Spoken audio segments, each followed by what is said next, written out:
tous ces polluants, tout ce qui est effectivement déversé dans les champs et qui est de toute manière propice au développement de maladies. Non seulement ça, mais en plus, c'est vrai que les aides pour les agriculteurs, à un moment donné, quand j'ai écrit mon livre il y a 2 ans, c'était dévoyé, on n'en parle pas, on mettait ça de côté, on commençait à peine à se dire que sans agriculteurs, on mangerait des petits pois carrés.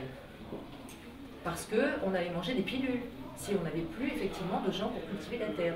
Mais comme ils commençaient à mourir effectivement très souvent de cancers, de maladies qui n'étaient absolument pas répertoriées, je me suis dit que mon livre serait aussi un plaidoyer pour les agriculteurs. Donc j'ai cultivé mon potager, j'ai essayé de parler des agriculteurs à la place des agriculteurs, mais c'était pas facile parce que je n'avais pas vraiment tous les tenants et les aboutissants. Je suis allée voir. Beaucoup dans le nord et beaucoup dans la région de Montargis, parce que j'avais des amis là-bas. Et ils m'ont exprimé leur véritable malaise par rapport à une société qui ne les reconnaît pas. Qu'il faut qu'ils travaillent nuit et jour, sans relâche, que ni les fruits, ni les légumes, ni les animaux ne permettent un jour de vacances. Et là, je me suis dit, quand même, on est nantis, on est bien privilégiés, on est là en train de dire 6 semaines de vacances, congés payés, machin, etc. Mais eux, nada. Et c'est pourtant eux qui nous nourrissent. Et c'est pourtant eux qui nous font vivre. Parce que le jour où on n'aura plus d'agriculteurs, on n'aura plus rien à manger. Donc, je me suis dit que c'est vrai qu'il fallait que j'écrive quelque chose qui puisse être facile à lire. Dans la mesure où quand on écrit des choses qui ne sont pas faciles à lire, on n'est pas compris. Et c'est là où je me suis dit que bien souvent les mots manquaient sur les émotions que l'on ressentait. Donc je suis allée les écouter, je suis allée les entendre. Et puis surtout, je me suis mise à découper tous les articles de nos chers politiques qui parlaient de l'écologie, de l'agriculture bio, sans même savoir ce que ça voulait dire, ou même sans avoir quelque part été sur le terrain, voir un petit peu comment ça se passait, une terre bio, combien d'années il fallait pour qu'elle soit bio, et puis surtout savoir comment on avait parsemé notre planète d'OGM et de produits qui étaient totalement nocifs pour nous, pour les générations à venir. Et aujourd'hui, c'est la journée de l'écologie. Vous voulez pas fermer? Excusez-moi. Vous pouvez fermer la porte, monsieur.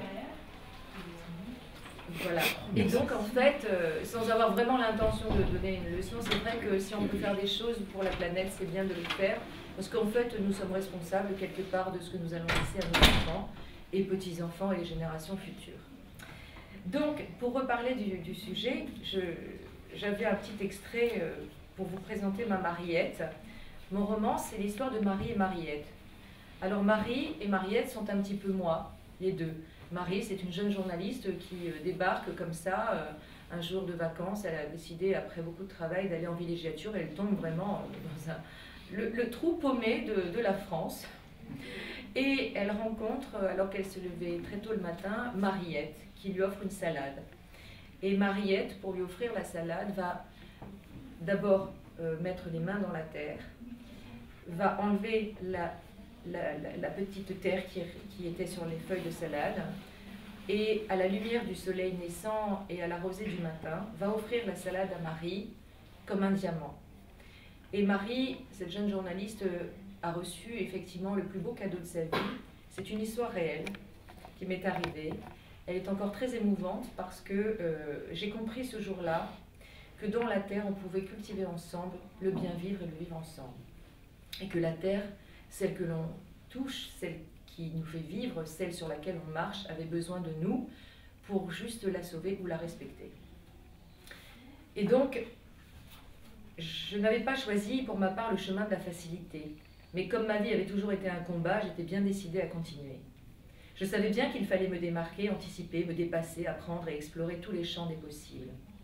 Pour l'heure, j'étais en vacances et je partageais avec Mariette des instants délicieux. J'apprenais à la connaître, je l'observais. Elle m'apprenait tant de choses sur elle, sur la vie à la campagne, les relations qu'elle entretenait avec les gens et surtout avec ses légumes. Mariette était d'une nature généreuse comme la terre. Et plus je passais de temps à ses côtés, plus elle se révélait et plus je la trouvais étonnante d'intelligence. Elle m'interpellait sur toutes sortes de sujets. Parfois un peu brutale dans la forme et le langage, elle avait gardé le caractère d'une pierre brute, un bijou d'authenticité paysanne n'ayant point poli les aspérités de son entièreté. Elle était si authentique qu'elle m'impressionnait autant qu'elle me faisait sourire. Elle n'avait pas de scrupules à utiliser à travers son parler peu châtié les mots qui secouent les convenances et la bienséance. Ses réflexions, elle les partageait sans pudeur. Un chat, c'est un chat, disait-elle. Elle me surprenait, et son regard et ses yeux écarquillés me surprenaient tout autant. Il est vrai que parfois je ne comprenais pas tous les mots qu'elle utilisait et je la faisais répéter. Cela me l'amusait beaucoup de me voir ainsi stupéfaite. Je m'habituais aux travaux de jardinage, ce n'était pas facile, mais cela donnait une autre orientation à mes vacances. Avoir les mains dans la terre était devenu vital. Sa fraîcheur, ses ressources, son odeur exhortaient mes sens. Mariette et moi devenions plus unis, chaque jour, et de plus en plus. Elle se confiait à moi sans crainte, tandis que je commençais à entrevoir les multiples facettes d'un personnage étonnant. L'idée me venait de faire de Mariette ma nouvelle égérie. Alors Mariette, on a tendance à croire que les agriculteurs sont souvent incultes, analphabètes, etc. Ma Mariette, à moi, elle était professeure de philosophie. Elle était professeure dans un collège qui a fermé parce que les villages, malheureusement, ferment les uns après les autres. On le voit bien avec tout ce qui se passe aujourd'hui. Les maternités ferment, les hôpitaux ferment, les écoles ferment, les petits commerçants ferment, l'artisanat n'existe plus. Et on nous dit, à côté de ça, il faut effectivement préférer la qualité de vie à la vie citadine et citadine. Et on continue effectivement à s'entasser dans des tours, dans les grandes villes, les capitales, parce que c'est pas comme France, et à croire qu'effectivement le bonheur est tout là-haut alors qu'il est à portée de nos mains. Et surtout, il est surtout un peu plus bas, c'est-à-dire dans la terre. Et dans les villages, je pense qu'il y en a beaucoup de choses à faire. Alors la question est, mais qu'est-ce qu'on va faire dans les villages? Eh bien, dans les villages, il y a une naissance, une renaissance. Je pense qu'on a perdu le sens des valeurs, le sens de la famille, le sens de ce qui est essentiel.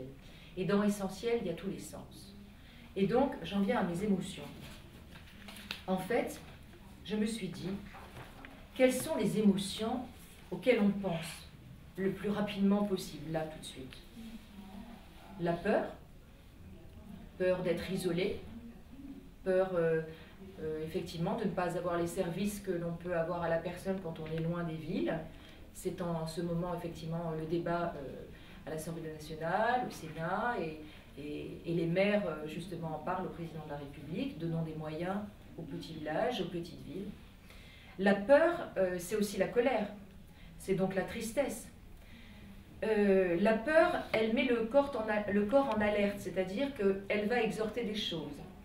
Soit on n'arrive pas à s'exprimer. Il y avait des gens qui avaient des choses à dire, et ben oui, pourquoi pas. C'est vrai que les gens qui ont des choses à dire, il faut les écouter. Il y avait en bas de France Télévisions quelques gilets jaunes au tout début, et moi je devais rentrer, c'était un dimanche, et ils n'ont pas voulu me laisser passer au parking, et je leur ai dit, mais alors expliquez-moi, j'ai arrêté ma voiture, je leur ai dit d'accord, je suis d'accord avec vous, j'entends. Il y a une journaliste qui entend, je dis oui, mais moi, ce que je peux faire, c'est juste vous faire la pluie et le beau temps. En revanche, je peux vous écouter et je peux aller transmettre ce que vous venez de me dire. Eh bien, plutôt que d'être agressif avec moi, ils se sont apaisés et ils m'ont dit voilà. Il y avait une personne qui a pris la parole sur les 56 qui étaient là et elle m'a dit voilà, nous, on veut ça, ça, ça. Je dis alors, vous voyez, vous venez de m'expliquer avec gentillesse, sans colère, ce que vous voulez réellement. Vous avez beaucoup de choses, effectivement, sur le cœur. Moi, je ne peux rien faire pour vous, sauf d'aller transmettre à ma rédaction ce que vous venez de me dire, que vous voulez que quelqu'un soit écouté et entendu. Je leur dis, mais si vous restez en bas de France Télévisions, on ne vous laissera pas rentrer, la police va arriver, ça va mal se terminer. Il y a un parc pas loin, je leur ai dit, allez plutôt vous réunir dans le parc et appelez le Standard et la rédaction nationale d'un autre endroit. Comme ça, il y aura un pont, on fera le parallèle avec votre action, mais il n'y aura pas, comment dirais-je, d'engagement dans la colère.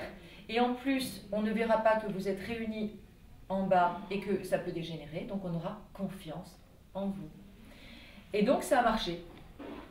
ils ont pu s'exprimer. Après, le mouvement est devenu ce qu'il est devenu. Je suis contre la violence et contre l'agressivité. Mais à la base, c'est vrai que les revendications doivent être validées et doivent être mentionnées et dites. Si on ne dit pas les choses, je pense que ça devient des mots graves. Alors dans la colère, alors il y a la peur, il y a la colère, il y a le dégoût, la tristesse, mais il y a aussi la surprise, la joie, enfin il y a des tas d'émotions qui sont importantes. Et dans la vie de tous les jours, c'est vrai qu'on peut avoir des émotions qui nous dépassent ou que l'on n'arrive pas à exprimer, qui sont peut-être même qu'on n'arrive même pas à reconnaître soi-même. Et donc, j'ai compris une chose, même pour moi, que si j'apprenais un mot par jour sur une émotion, je pouvais à la fin de la semaine ou à la fin du mois ou à la fin de l'année avoir plusieurs mots à mettre sur mes émotions.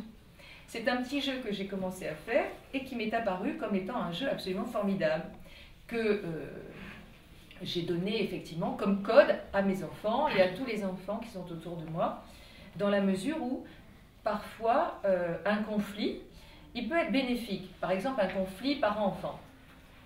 Pourquoi pas? Moi, je trouve que c'est bien s'il est exprimé dans le respect.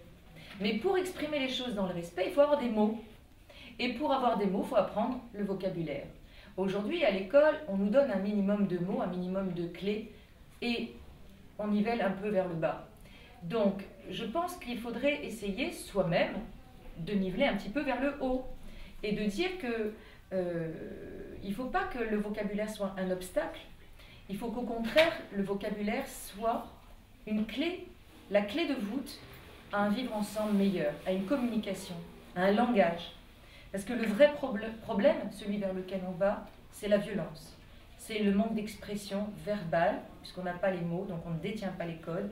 Donc cette violence, elle surgit effectivement de situations qui éveillent en nous des peurs, nos propres peurs, et qu'on, même parfois, n'arrive pas à identifier. Et elles sont liées effectivement à des choses que l'on ressent. Si nous ressentons ça, les autres le ressentent aussi. On n'est pas extraordinaire, on ressent des choses que tout le monde ressent. Et donc, quand on est très inquiet, par exemple, et qu'on réagit d'une manière aveugle à une peur, ça peut devenir épidermique, ça peut devenir violent, on invective les gens, on les menace. Et la menace, après, on a vu qu'elle devenait un acte physique. Et pour ne pas arriver à l'acte physique, moi, je pense qu'il faut prôner le dialogue. Et donc, pour prôner le dialogue, il faut des mots. Et donc, je propose une petite boîte à outils. Une petite boîte à outils faite de plein de mots. Et ces petits mots, eh bien, de s'engager à les utiliser. Alors, c'est vrai que c'est pas facile. On dit, oh, on n'a pas le temps. Mais je pense que avoir des mots, c'est aussi être dans l'empathie avec les gens. C'est aussi se permettre d'aller vers les gens. Et le premier exercice que j'ai fait tout à l'heure, c'est d'essayer de me sentir bien avec vous. C'est primordial, je crois, quand on est un groupe d'individus, d'essayer de se sentir bien et de faire passer effectivement un message de paix, de sérénité. On n'est pas là pour se faire du mal, on n'est pas là pour se faire violence, on est là pour essayer de vivre ensemble.